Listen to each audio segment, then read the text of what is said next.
మరి మన next segment just a minute.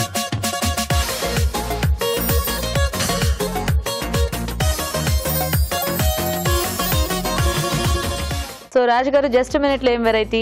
Amritsari kulcha. Amritsari kulcha. Yes. So kulcha general గా మనకి ఎక్కువ ఇలా ఆకుకూరలు ఇట్లా చేస్తుంటారు కదా, అంటే ఈజీగానే ఉంటుంది కొంచెం అమృత్సరి స్టైల్లో.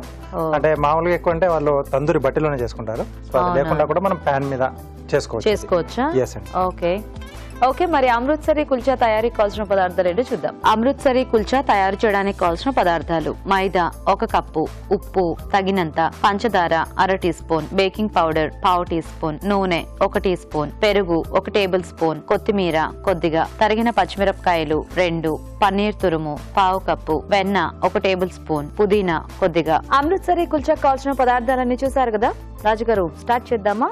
ఓకేనండి. సో ముందుగా పిండి రెడీ చేసుకుందాం. ఓకే.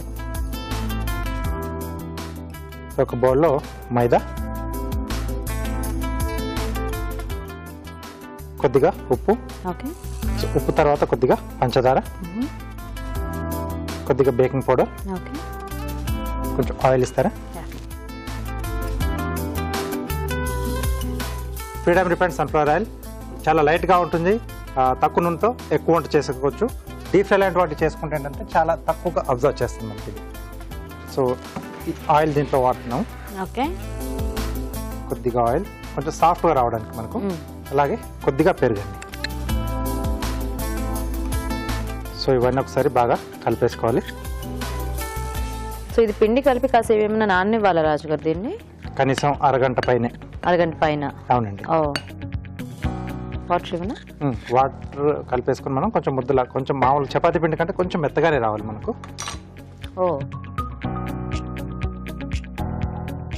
సో బేసిక్ గా ఈ కుల్చా అంటే మనం బయట తీసుకుంటూ ఉంటాం కదా ఇట్లా రెస్టారెంట్స్ కి ఎక్కడికి వెళ్ళినప్పుడు. అవునండి. ఆ పల్చగా అంటే అవి తందూరి బట్టీలో చేస్తూ ఉంటారా? తందూరి బట్టీలో చేస్తారు, అంటే కొంచెం మందంగానే వస్తాయండి. సో ఈ పిండి కలిపేసి పక్కన పెడతారా రాజు గారు? మేము చిట్కా చూస్తాము. ఓకే అండి. జస్ట్ ఆల్మోస్ట్ కొంచెం ఇది ఇలా మెత్తగా రావాలి. Okay okay. సో దీన్ని మనం తడిగుడ్డ కప్పేసి అరగంట పాటు అలా పక్కన పెట్టేసుకొని ఆ తర్వాత మనం వాడుకోవాలి. సో నేను ముందుగానే కలిపి పెట్టేశాను, ఎందుకంటే కొంచెం అంత టైం తీసుకుంటుంది కదా. Okay okay. సో ఇది కాస్త నానిన పిండి అన్నమాట. ఎస్ అండి, కొంచెం ఇలా మెత్తగా ఉంటుంది. ఓకే. సో కొంచెం మనం బొబ్బట్లకి ఎలా అయితే మెత్తగా చేసుకుంటాం ఆ టైప్ లో ఏమో కదా. ఎస్. ఓకే. సో పిండి కూడా రెడీగా ఉంది కాబట్టి నెక్స్ట్ ప్రాసెస్ చూసే ముందు చిట్కా చూసేస్తాం. ఓకేనండి. ఓకే అండి. ఇప్పుడు మనం ఒక మంచి చిట్కా చూద్దాం. ఇప్పుడు మీకోసం మరో బ్యూటీ చిట్కా. కొంతమంది చూడగానే కాస్త ఛాయ్ తక్కువగా ఉన్నప్పటికీ చర్మం బాగా నిగనిగలాడుతూ ఉంటుంది, ఆరోగ్యకరంగా ఉంటుంది. మరి వీరి స్కిన్ ఎందుకు ఇంత బాగా కాంతివంతంగా ఉంది అని అనుకుంటూ ఉంటారు కదా. ఈ చిట్కా ఫాలో అవ్వండి. ఏం లేదండి, కొద్దిగా కుంకుమ పువ్వు, ఒక 2-3 స్పూన్ల పాలు బాగా మెదిపేసుకుని ముఖానికి, మెడకి, చేతులకి అంతా కూడా రాసుకుని ఒక 10 నిమిషాల పాటు అలాగే ఆరనివ్వాలి. దాని తర్వాత గోరువెచ్చటి నీటితో శుభ్రం చేసుకుంటూ ఉండాలి.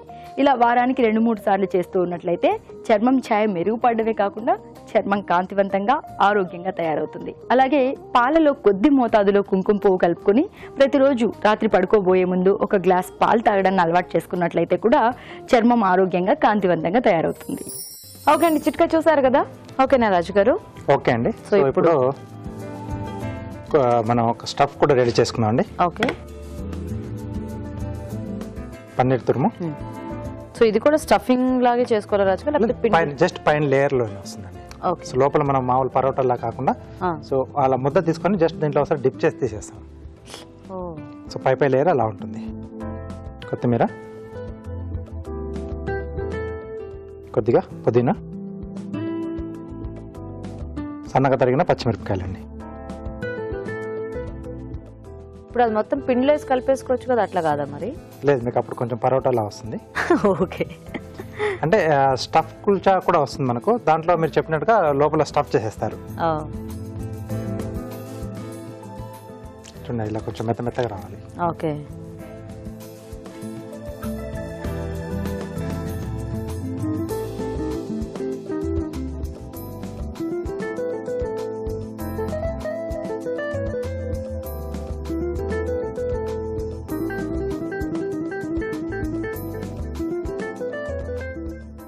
సో కొంచెం ఇలా ప్రెస్ చేసేసుకోవాలి.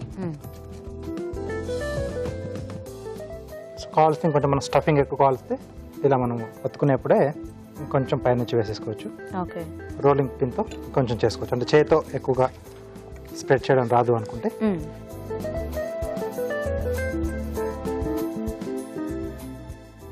అది బాగా మెత్తగా ఉందిగా, అంటుకుపోదా కింద? వస్తుంది, కొంచెం కష్టపడాలేమో కదా. కొంచెం. అంటే యూజువల్గా ఇలాగే చేస్తారా, లేకపోతే ఏదైనా పేపర్ లాంటి దాని మీద చేసి అట్లా వేసుకుంటారా? లేదండి, చేతి పైన చేస్తారు. చేతి ఇలా చేసి చేతి పైన ఇలా కొట్టేసుకుంటారు. సో అలా స్ప్రెడ్ అవుతుంది అది. Okay okay.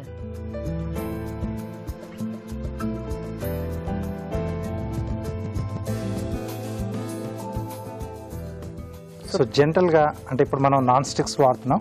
సో ఇలా కాకుండా ఇళ్ళ దగ్గర చేసుకునేప్పుడు ట్రెడిషనల్ గా మామూలుగా ఐరన్ ఉంటుంది కదండి, పెనం. సో దాంతో చేస్తారు మెయిన్ గా. సో ఒక్క సైడ్ ఏంటంటే కొంచెం దీనికి వాటర్ అప్లై చేసి పెనానికి పెట్టేస్తారు, అది స్టిక్ అవుతుంది. సో అటువైపు కొంచెం వేగిన తర్వాత ఆ పెనాన్ని ఇలా తిరిగేసి ఫ్లేమ్ కు డైరెక్ట్ గా పెడతారు. అవును, ఎక్కడ అప్పుడప్పుడు టీవీలో అలా చూపిస్తూ ఉంటారు కదా. ఎస్. అంటే యూజువల్ గా అలా చేస్తూ ఉంటారా? ఇది ఉట్టి మైదాతోనే చేస్తారా రాజు గారు? మైదాని. ఓకే. సో యాక్చువల్ మెథడ్ అదండి. సో మనం నాన్ స్టిక్ మీద చేసుకుంటాం. ఇప్పుడు చాలా మంది ఇవి నాన్ స్టిక్ వాడుతున్నారు. అలా తిరిగేస్తే అది డైరెక్ట్ పడిపోతుంది. ఓ, ఇదేదో ఉతప్పంలో ఉంది. టేస్ట్ బాగుంటుంది. అంటే దీంట్లో కొంచెం ఆ సోడా తర్వాత పంచదార ఇవన్నీ వేసాను కదా, అది కొంచెం ఫర్మెంట్ అవుతుంది. అంటే అంతసేపు మనం దానికోసం పెడతాం. మామూలుగా ఎక్కువసేపు నానబెట్టేది దాని కొరకే. సో కావాల్సితే కొంచెం వెన్న వేసి కాల్ చేసుకోవచ్చు రెండు వైపులా. నేను ఫైనల్ గా కొంచెం పైన అలా వదిలేస్తున్నాను కరగడానికి. సో అక్కడ వెన్న కూడా ఎక్కువ తింటారు కదండి పంజాబ్ లో. అవునవును.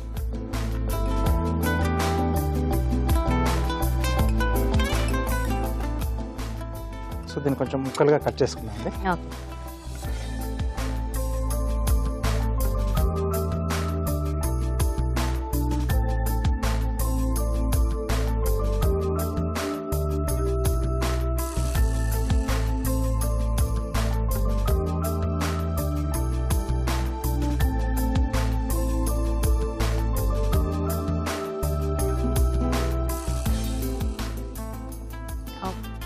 Okay, so ready? ఎస్ అండి, కుల్చా రెడీ. ఓకే, సో మరి కుల్చా రెడీ అయిపోయింది. ఇప్పుడు మనం కార్వింగ్ చూద్దాం. కార్వింగ్ ఏంటి రాజు గారు ఈరోజు? పండు మిరపతో చేస్తాను, చాలా ఈజీ. సో కొంచెం ఇలా ముందు భాగం కట్ చేస్తున్నాను. సో కొంచెం ఫ్రెష్గా ఉన్నది తీసుకోవాలి. అన్ని వైపుల నుంచి ఇలా స్లిట్స్ ఇచ్చేయడం మొత్తం రౌండ్గా. ఎస్. సో సైజుని బట్టి ఎన్ని వస్తాయి అన్ని మ్యాక్సిమంగా తీసుకోవాలి. అంటే ఎక్కువ గ్యాప్ లేకుండా కొంచెం కొంచెం పక్క పక్కన దగ్గరగా వస్తే మనకు ఫ్లవర్ షేప్ లో వస్తుంది ఇది. సో పెటల్స్ కొంచెం ఎక్కువగా వస్తే బాగుంటుంది ఆ షేప్ అనేది. ఓకే, ఇలా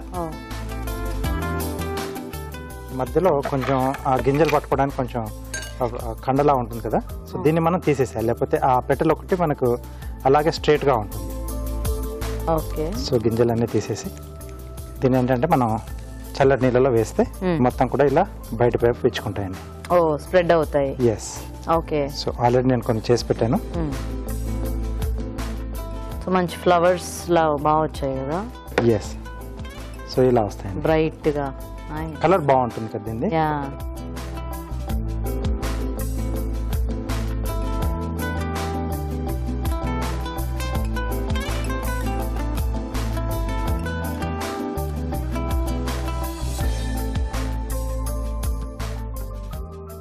okay, Amritsari kulcha ready. So చూసారు కదా, మరి కుల్చా రెడీ అయిపోయింది వేడివేడిగా. టేస్ట్ చూసే ముందు తయారీ విధానం ఇంకోసారి చూద్దాం. అమృత్సరి కుల్చా తయారు చేసే విధానం: మైదాలో ఉప్పు, పంచదార, బేకింగ్ పౌడర్, నూనె, పెరుగు వేసి బాగా కలుపుకోవాలి. దీనిలో తగినన్ని నీళ్లు పోసి ముద్దలా కలుపుకోవాలి. దీన్ని కాసేపు నాననివ్వాలి. ఒక బౌల్లో పన్నీర్ తురుము, కొత్తిమీర, పుదీనా, తరిగిన పచ్చిమిరపకాయలు వేసి బాగా కలుపుకోవాలి. ముందుగా సిద్ధం చేసుకున్న పిండిని పన్నీర్ మిశ్రమంలో అద్దుకోవాలి. ఆపై దీన్ని కుల్చాలా ఒత్తుకుని పెనంపై ఉంచి రెండు వైపులా కాల్చుకోవాలి. ఆపై కొద్దిగా వెన్న వేసి సర్వ్ చేసుకుంటే అమృత్సరి కుల్చా రెడీ.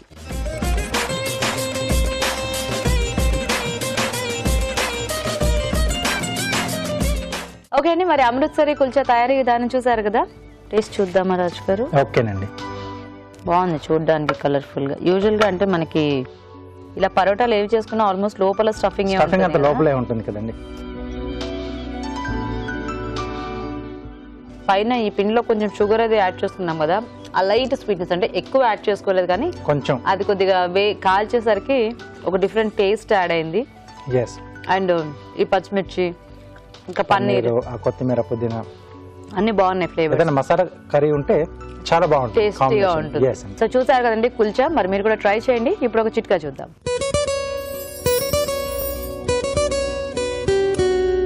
ఇప్పుడు మీకోసం ఎన్టీఆర్ మసాలా వారి చిట్కా. అసలు మీగడ, వెన్న, అలాగే నెయ్యి ఇవన్నీ కూడా ముఖ్యంగా ఎదిగే పిల్లలకి చాలా మంచిది. సో చాలామంది బయట కొనే నెయ్యి కంటే కూడా ఇంట్లోనే నెయ్యి తయారు చేసుకుంటూ ఉంటారు, వెన్న ప్రిపేర్ చేసుకుంటూ ఉంటారు, పిల్లలకి ఇస్తూ ఉంటారు.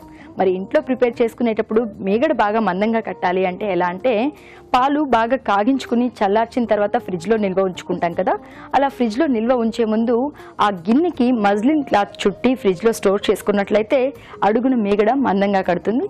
హ్యాపీగా వెన్న, నెయ్యి తయారు చేసుకోవచ్చు.